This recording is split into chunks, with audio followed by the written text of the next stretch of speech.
Alrighty, here we go. There's a brand new Flyers Daily for the 23rd of January, 2025. Flyers Daily, as always, presented by Ticketmaster. Make more memories live. So happy to be here 2 days in a row. Again, it's been a while since I've done back-to-back shows, and one of them being a preview show. In all honesty and transparency, the post-game shows or game breakdown shows are a little bit easier for me, but I'm feeling pretty good today. So I'm so happy to be here providing a game preview of Flyers Rangers tonight as the Flyers continue to tick on here in the season. I'm going to finish out this month with some incredibly important hockey. They've gotten themselves into a position. Now the big feature here now is to see it through. It's the Rangers tonight in New York at Madison Square Garden, the world's most famous arena. And then the Flyers will be back in action coming up on Friday, back-to-back, this time on the Islanders at UBS Arena on Long Island. And then they'll return home to take on the Devils on Monday. And then it'll be Wednesday against the Devils on the road. And they'll round out the month with the Islanders at Wells Fargo Center on the 30th. So really, really important hockey. Now, these two teams last met back on Black Friday. It was November 29th. The reason why the date sticks out, because I remember doing the calculation when Ivan Fedotov got back to being the starter or back into the top two goalies for the Flyers and got a start, that we had to go all the way back to that game was the last time that he had played a full 60-minute game. It was a 3-1 win, if I do recall, against the Islanders. And he played really well in that game. And he's gotten back into the mix, so much so that the Flyers made a transaction. They have loaned goaltender Alexei Kolosov back to the Phantoms, and also forward Ula Lexell to Lehigh Valley of the American Hockey League. And the Flyers have recalled Anthony Richard. Now, a couple of things. Is Richard recalled because Ryan Poehling is still on IR and can't go? Well, Richard's a winger more so than a center, though, at the NHL level. And is Scott Lawton back? He had to miss the game the other night for personal reasons. So we hope the best for him. But we'll see how that plays out. But all said and done, Ula Lexell and Kolosov go to the Phantoms. And that answers a big question. Would Kolosov report back to the Phantoms? I'm assuming he has. He could be called up just as quickly as he was sent down. Things change, obviously, in the goaltending realm very quickly. For any team, in particular, it seems like the Flyers. So we'll see if we see. I imagine we will see Anthony Richard coming up tonight to take on the New York Rangers. I liked what we saw to Richard earlier in the season. He brought a lot of burst, a lot of speed, some creativity on the wing. He was put in a unique situation then, too. He was playing some power play time. Was really clicking offensively. So we'll get a look at Anthony Richard. Okay, so since these two teams last played back on the 29th, what have they done?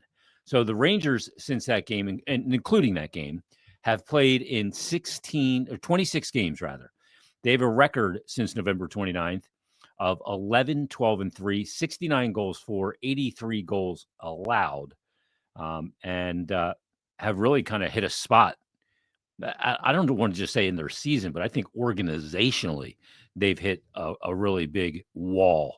And we'll see where they go from here. Obviously, they traded Jacob Trouba.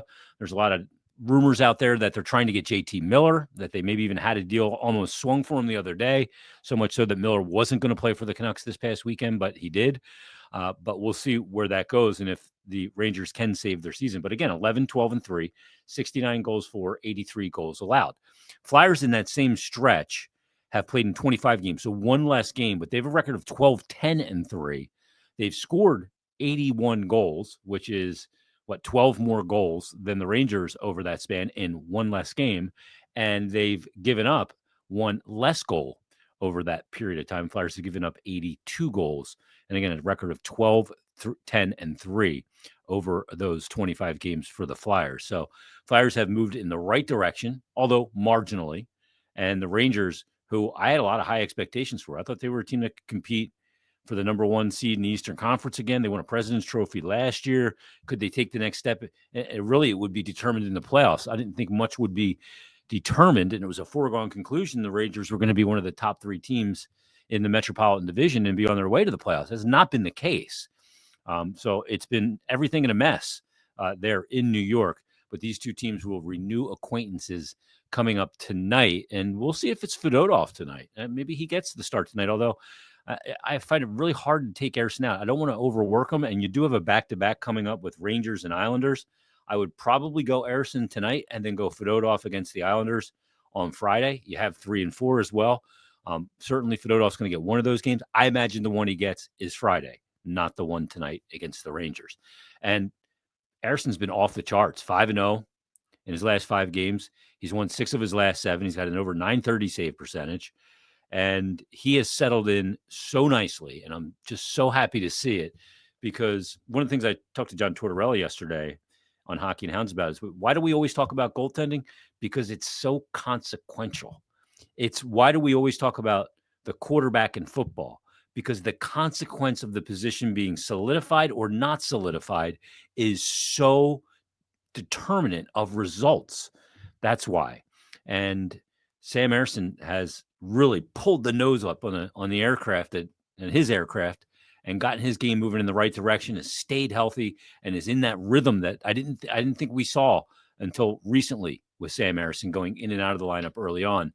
He is in it now. And frankly, Ivan Fedotov, albeit not pretty, it has been incredibly effective. So sometimes you got to look at goaltenders and go, hey, it's not style points. It's ultimately, do you give up goals or do you not? And Fedotov's been good as well. So they've given this team a chance. Goaltending and the forward group and the way they're defending and all of those things, they're all go hand in hand. I always say it. Bad goaltending will drag down a good team. A bad team will drag down good goaltending. Eventually, they pull each other to where they're supposed to be. Right now, good goaltending, good team defense, they're all getting the benefit of that. Big 2 points on the line tonight for the Flyers. And one of the things I'm really encouraged by with the team right now, too, is the consistency in the lines and the pairs and the distribution of productivity. I thought the Couturier, Farabee, and Mishkov line was excellent in the game the other night. Excellent. We know that the Cates, Forster, Brink line has been excellent. We've seen the Frost, Tippett line perform extremely well with Travis Konechny. Even the fourth line with Garnet Hathaway, Scott Lawton, and Ryan Poehling was chipping in goals. That's a good sign that a team can have all of those different lines chipping in and kicking in, because they're not going to be a team that's going to be carried by a 135-point player or 2 players north of point per game. It's just not how they're built. So that's a good sign going forward as well, if they can maintain it. They've gotten themselves back into the position. Now the key is to maintain the position and build upon it. That's the tricky part. Getting back into the equation is maybe easier than the latter. Is maybe easier to get back into it, and it's harder to stay in it. We'll see what they can do coming up tonight. But again, since their last meeting, 12-10-3, the Rangers 11-12-3, and the Flyers and Rangers will renew acquaintances coming up tonight at Madison Square Garden. Also, let's get to some emails. Let's clean out the email bin. I've gotten a ton, so we're just going to bang on a couple here. First, Ian checks in. Ian Lockerman. He says, real quick note, hey, Jason, just wanted to say I hope that you're having a good day and week as possible so far.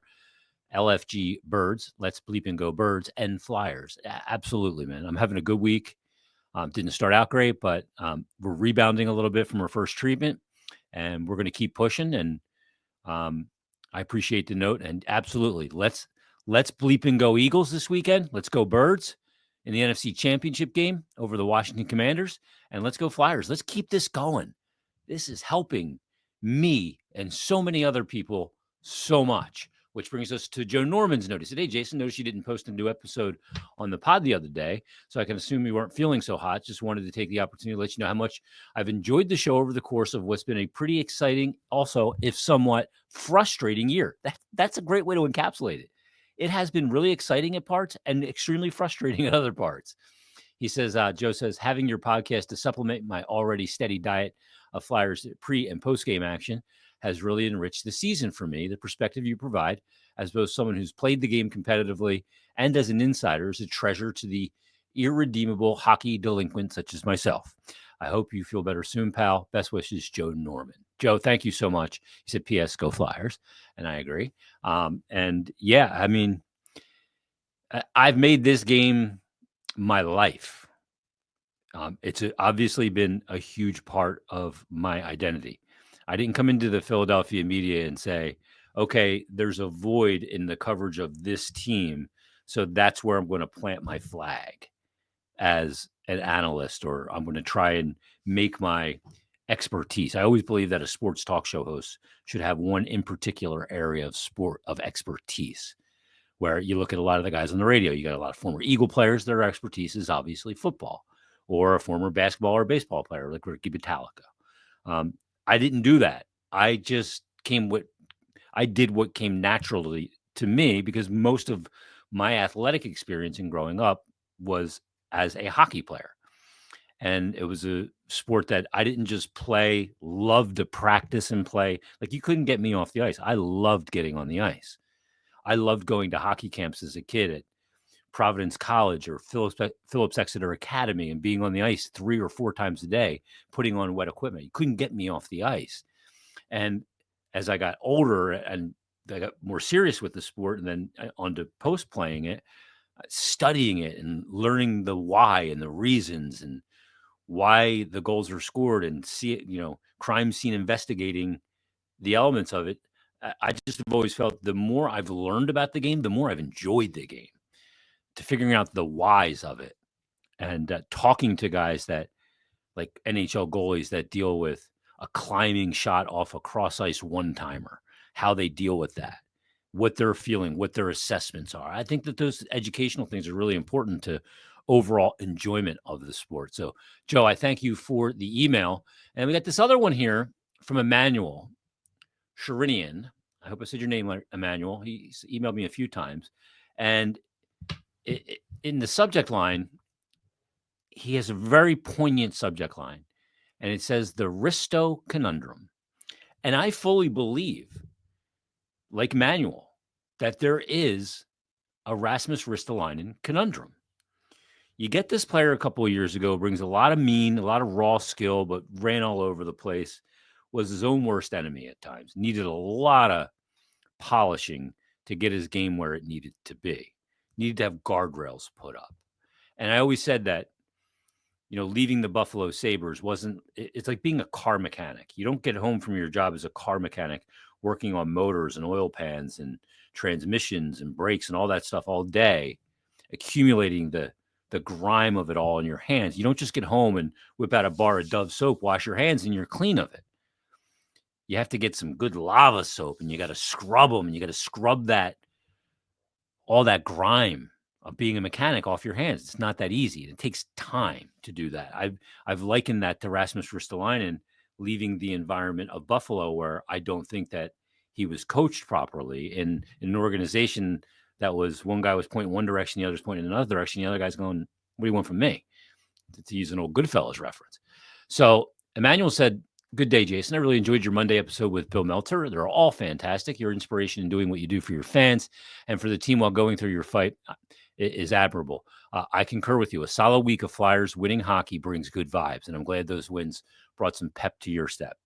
I will tell you that those wins, Emmanuel, first and foremost, are the reason why I'm doing an episode today. Then he said, now for the main thesis of my email, the Risto conundrum. He said, I love this player so much. I was one of those fans that was excited when the Flyers traded for him. And I knew with a team and a fresh start, and now with Brad Shaw's tutelage, we would see a different player than he was in Buffalo. He is as solid as they come. I agree. And not only solid, Emmanuel, but consistent.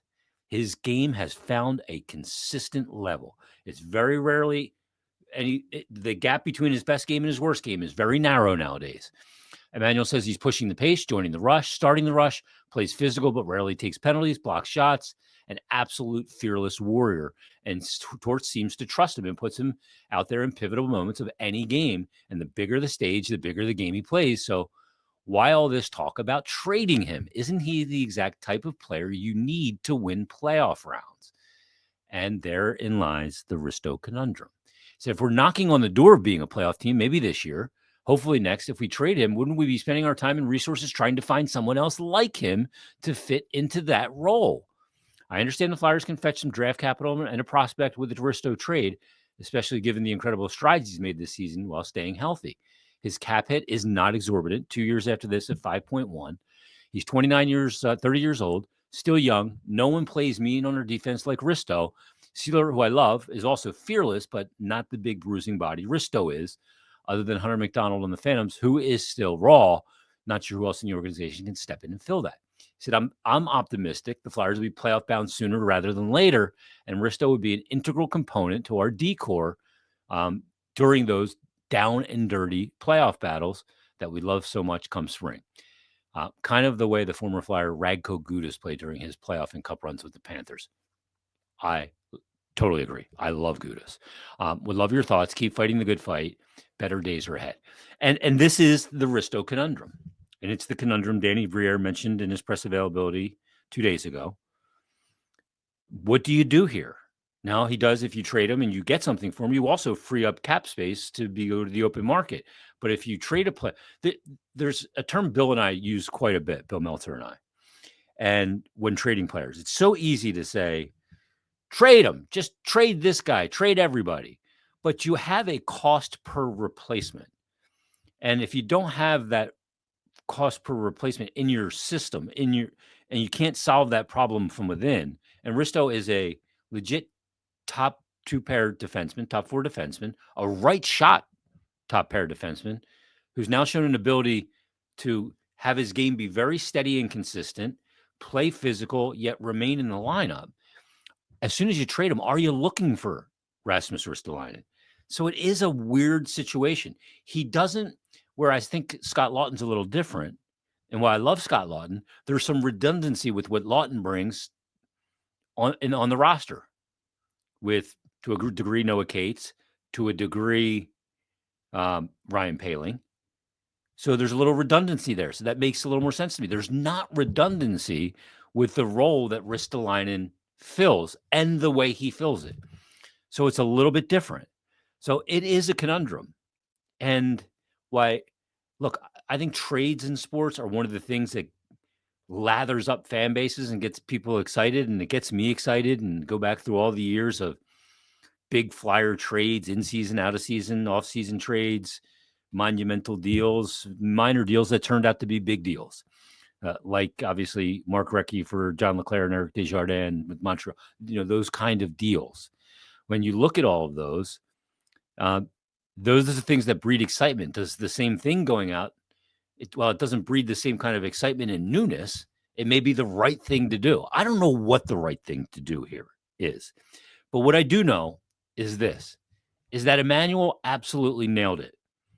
And had he just sent an email with just the subject line of the Ristolainen conundrum, I think we all would have known what he was going to say. Because it is a huge conundrum. Ristolainen is the kind of player I want in a 7-game series. We heard for years, well, he's built for the playoffs. Problem is, you got to get into the playoffs. He's never been in the playoffs. He was mired in Buffalo, and he came to Philadelphia and just hasn't been a playoff player yet. I'd like to see that here. But I also recognize you got to move things forward, too. It is a conundrum wrapped in a riddle. I don't know whether to scratch my watch or wind my hat.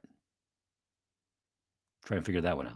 All right, Flyers Rangers tonight. We'll crank it up tomorrow. We'll recap that game, and we'll preview Flyers Islanders. We'll see if they can tack on another couple of points on the standings tonight at Madison Square Garden. Join us then, coming up tomorrow on a brand new Flyers Daily.